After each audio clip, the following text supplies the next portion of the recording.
শুভ নববর্ষ। নানা ঘাত প্রতিঘাত মোকাবেলা করে আমরা আরো একটি বছর অতিক্রম করেছি।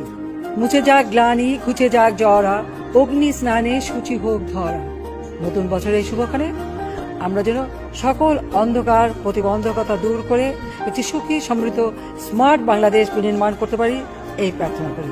প্রিয় দেশবাসী, সবাইকে বাংলা নববর্ষ 1432-এর শুভেচ্ছা জানাচ্ছি। শুভ নববর্ষ। পহেলা বৈশাখ আমাদের প্রাণের উৎসব, বাঙালির সার্বজনীন উৎসব। পুরো পৃথিবীতে যেখানে যেখানে বাঙালিরা আছেন, আজ আমাদের সবার আনন্দের দিন, বর্ষবরণের দিন। বাংলা সাল গণনা শুরু হয়েছিল কৃষিকাজের সুবিধার জন্য, ফসলি সন হিসেবে। এখনও এদেশের কৃষকরা বাংলা তারিখের হিসেবেই বীজ বোনেন, ফসল তোলেন। বাংলা নববর্ষের এক অবিচ্ছেদ্য অংশ হালখাতা। এখনকার আধুনিক সময়েও এখনও এই হালখাতার ঐতিহ্যকে